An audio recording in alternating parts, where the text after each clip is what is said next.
നമസ്കാരം. ഞാൻ ഉഷ ഹരിഹരൻ.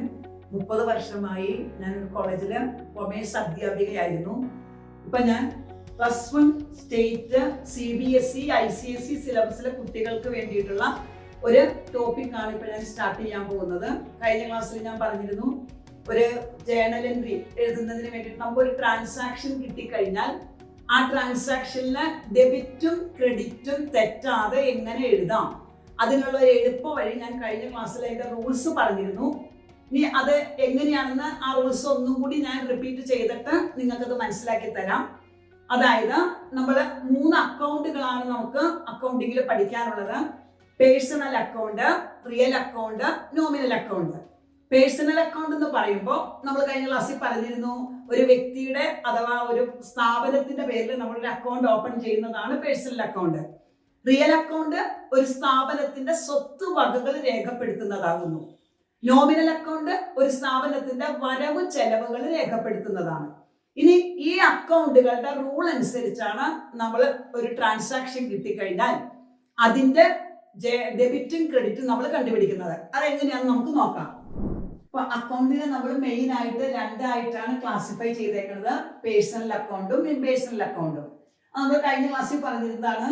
ഇനി ഇംപേഴ്സണൽ അക്കൗണ്ടിനെ നമ്മൾ വീണ്ടും ക്ലാസിഫൈ ചെയ്തേക്കാണ് റിയൽ അക്കൗണ്ടും നോമിനൽ അക്കൗണ്ടും. ഈ 3 അക്കൗണ്ടുകളുടെ റൂൾസ് അനുസരിച്ചാണ് നമ്മൾ ട്രാൻസാക്ഷൻസിലെ ഡെബിറ്റും ക്രെഡിറ്റും നമ്മൾ നടത്തുന്നത്. അപ്പോൾ ഫസ്റ്റ് പേഴ്സണൽ അക്കൗണ്ടിന്റെ റൂൾ എന്താണെന്ന് നോക്കാം. ഏത് റൂൾസ് അനുസരിച്ചാണ് ഒരു ട്രാൻസാക്ഷന്റെ ഡെബിറ്റും ക്രെഡിറ്റും നിശ്ചയിക്കുന്നത്?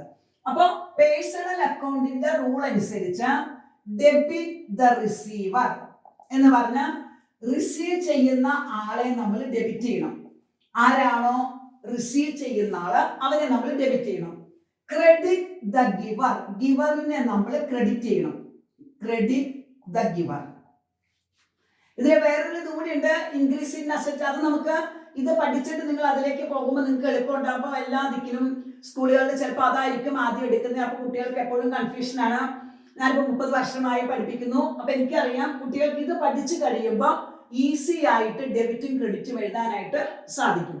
അപ്പോൾ അതുകൊണ്ടാണ് ഈ റൂൾസ് ആദ്യം പറഞ്ഞു തരുന്നത്. അപ്പോൾ പേഴ്സണൽ അക്കൗണ്ടിന്റെ റൂൾസ് റിസീവ് ചെയ്യുന്ന ആളെ ഡെബിറ്റ് ചെയ്യാം, അതുപോലെ തന്നെ ഗിവറിനെ നമ്മൾ ക്രെഡിറ്റ് ചെയ്യാം. അതുപോലെ റിയൽ അക്കൗണ്ടിന്റെ rules debit what comes in, debit what comes in. നമ്മൾ കഴിഞ്ഞ ക്ലാസ്സിൽ പറഞ്ഞിരുന്നു, അസറ്റ് ആണ് നമ്മൾ റിയൽ അക്കൗണ്ടിൽ റെക്കോർഡ് ചെയ്യുന്നത്. അപ്പൊ ബിസിനസ്സിലേക്ക് എന്തൊക്കെ വരുന്നുവോ അത് നമ്മൾ ഡെബിറ്റ് ചെയ്യണം. അതുപോലെ തന്നെ credit all incomes, credit what goes out, credit what goes out. ബിസിനസ്സിൽ നിന്ന് പോകുന്നതെല്ലാം ക്രെഡിറ്റ് ചെയ്യാം, ബിസിനസ്സിലേക്ക് വരുന്നതെല്ലാം ഡെബിറ്റ് ചെയ്യാം. എപ്പോഴും ഡെബിറ്റ് എഴുതിയിട്ട് അതിന്റെ താഴെ നമ്മൾ ക്രെഡിറ്റ് എഴുതാവൂ കേട്ടോ.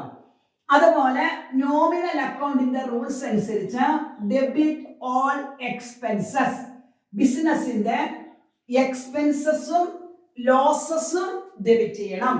അതുപോലെ ബിസിനസിന്റെ ഇൻകം, ക്രെഡിറ്റ് ഓൾ ഇൻകം, ബിസിനസിന്റെ എല്ലാ ഇൻകം നമ്മൾ ക്രെഡിറ്റ് ചെയ്യണം. ഇതാണ് നമുക്ക് അക്കൗണ്ടിങ്ങിൽ പഠിക്കാനുള്ള റൂൾസ്. നമുക്ക് ട്രാൻസാക്ഷൻ കിട്ടിക്കഴിഞ്ഞാൽ ഡെബിറ്റും ക്രെഡിറ്റും നമുക്ക് ഒരിക്കലും തെറ്റാതെ എഴുതാനായിട്ട് നമ്മൾ ഈ റൂൾസ് പഠിച്ചാൽ ഈസിയാണ്. ഇനി നിങ്ങൾക്ക് ഞാനത് എങ്ങനെയാണെന്ന് മനസ്സിലാക്കി തരാം. ഇപ്പൊ ട്രാൻസാക്ഷൻ കിട്ടിക്കഴിഞ്ഞാൽ എങ്ങനെയാണ് ഈ ട്രാൻസാക്ഷൻ അനുസരിച്ച് നമ്മൾ റെക്കോർഡ് ചെയ്യണമെന്ന് നമുക്ക് നോക്കാം. എക്സാമ്പിൾ നോക്കാം. അതായത് പർച്ചേസ്ഡ് മെഷീനറി, ബിസിനസ്സിലേക്ക് ഒരു മെഷീനറി പർച്ചേസ് ചെയ്യാണ്. ₹50,000. ഒരു 50,000 രൂപയ്ക്ക് ബിസിനസ്സിലേക്ക് ഒരു മെഷീനറി പർച്ചേസ് ചെയ്തു. അപ്പൊ ഇതില് ഏത് ഡെബിറ്റ് ഏത് ക്രെഡിറ്റ് എന്ന് നമുക്ക് കണ്ടുപിടിക്കണം.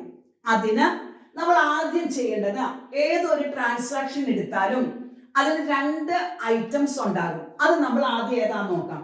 ഇവിടെ 2 ഐറ്റംസ് എന്നത് മെഷീനറി, ഒരു item machinery, second item cash, ₹50, അതായത് ക്യാഷ്. മെഷീനറിയും ക്യാഷുമാണ് 2 ഐറ്റം. ഇതില് നമ്മൾ നോക്കേണ്ടത് മെഷീനറി ഏത് അക്കൗണ്ടിലാണ് വരുന്നത്.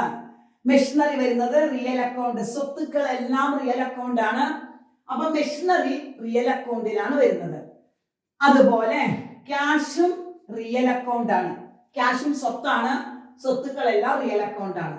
ഇത് നമ്മൾ എഴുതി കഴിഞ്ഞാൽ നമ്മൾ ആലോചിക്കാം റിയൽ അക്കൗണ്ടിന്റെ റൂൾസ് എന്താണ്. റിയൽ അക്കൗണ്ടിന്റെ റൂൾസ് നമ്മൾ പഠിച്ചു. Debit what comes in, credit what goes out. ഇവിടെ ബിസിനസ്സിലേക്ക് എന്ത് വന്നു? ബിസിനസ്സിലേക്ക് മെഷീനറി വന്നു. മെഷീനറി വാങ്ങിച്ചു, അപ്പൊ ബിസിനസ്സിലേക്ക് വന്നത് മെഷീനറിയാണ്. ബിസിനസ്സിൽ നിന്നും എന്ത് പോയി? ക്യാഷ് പോയി. അപ്പൊ പോകുന്നത് ക്രെഡിറ്റ് ആണ്, വരുന്നത് ഡെബിറ്റ് ആണ്. അപ്പൊ നമുക്ക് ഈസി ആയിട്ട് നമുക്ക് എഴുതാം. ഡെബിറ്റ് എഴുതിയിട്ടേ ക്രെഡിറ്റ് എഴുതാവൂ. ഡെബിറ്റ് എഴുതിയിട്ട് നമുക്ക് എഴുതാം ഡെബിറ്റ് മെഷീനറി.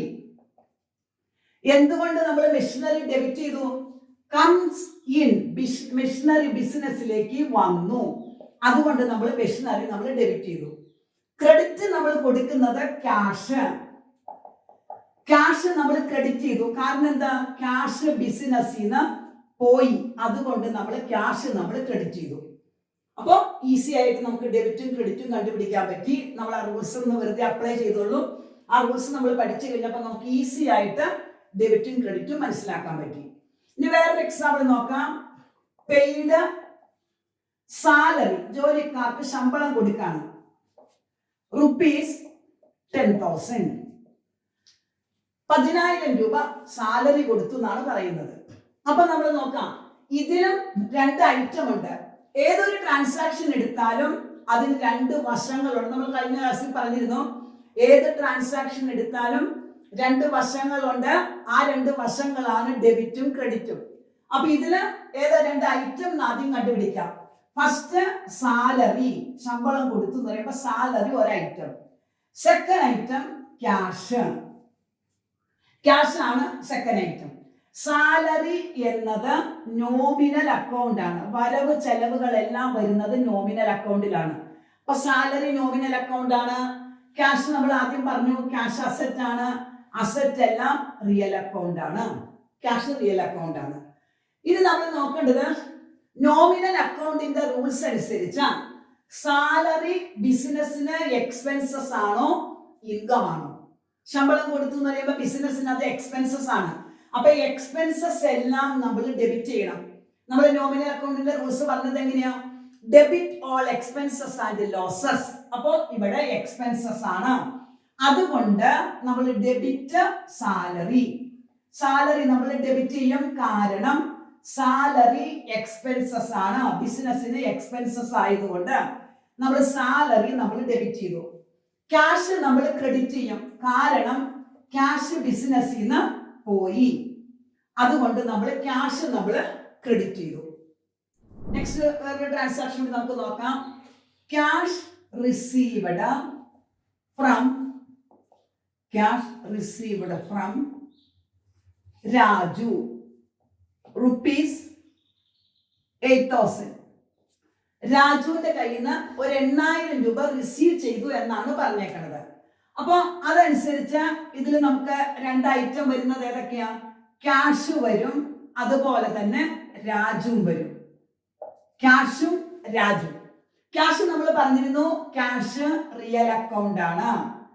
രാജു എന്നത് പേഴ്സണൽ അക്കൗണ്ട് ആണ്. അപ്പൊ റിയൽ അക്കൗണ്ടിന്റെ റൂൾസ് അനുസരിച്ച് ക്യാഷ് ബിസിനസ്സിലേക്ക് വന്നോ പോയോ? ക്യാഷ് റിസീവ്ഡ് എന്നാ പറഞ്ഞേക്കണേ. അപ്പൊ ക്യാഷ് ബിസിനസ്സിലേക്ക് വന്നു, അപ്പൊ നമ്മള് ഡെബിറ്റ് ക്യാഷ്. ക്യാഷ് ഡെബിറ്റ് ചെയ്യാനുള്ള കാരണം ക്യാഷ് ബിസിനസ്സിലേക്ക് വന്നു. ഇനി പേഴ്സണൽ അക്കൗണ്ടിന്റെ റൂൾസ് അനുസരിച്ച് രാജു ഗിവർ ആണോ റിസീവർ ആണോ നോക്കാം. നമ്മൾ പറഞ്ഞിരിക്കുന്നത് ഫ്രം രാജു എന്നാണ്. രാജുവിന്റെ കയ്യിൽ നിന്ന് ക്യാഷ് കിട്ടി, അപ്പൊ രാജു ഈസ് ദ ഗിവർ. ഗിവറിനെ നമ്മൾ ക്രെഡിറ്റ് ചെയ്യണം. അപ്പൊ നമ്മള് ക്രെഡിറ്റ് രാജു. രാജുവിനെ ക്രെഡിറ്റ് ചെയ്യാനുള്ള കാരണം ഹീസ് ദ ഗിവർ. അപ്പോൾ അങ്ങനെയാണ് നമുക്ക് ട്രാൻസാക്ഷൻസിലെ ഡെബിറ്റും ക്രെഡിറ്റും നമ്മൾ കണ്ടുപിടിക്കുന്നത്. നമ്മൾ ഈ റൂൾസ് അനുസരിച്ച് നമുക്ക് ഈസി ആയിട്ട് നമുക്ക് ഡെബിറ്റും ക്രെഡിറ്റും കണ്ടുപിടിക്കാം. അപ്പോൾ ഇനിയിപ്പോൾ ഞാൻ അടുത്ത ക്ലാസ്സിൽ ഇതുപോലെ നിങ്ങൾക്ക് കുറച്ചും കൂടി ട്രാൻസാക്ഷൻസ് തന്ന് ആ ഡെബിറ്റും ക്രെഡിറ്റും മനസ്സിലാക്കി തരാം. അതിനുശേഷം നമുക്ക് പതുക്കെ ആ ജേണൽ എൻട്രിയിലേക്ക് കിടക്കാം. അപ്പോൾ എല്ലാവരും ഈ ചാനൽ സബ്സ്ക്രൈബ് ചെയ്യണമെന്ന് അപേക്ഷിക്കുന്നു. ഓക്കെ, എല്ലാവർക്കും നന്ദി.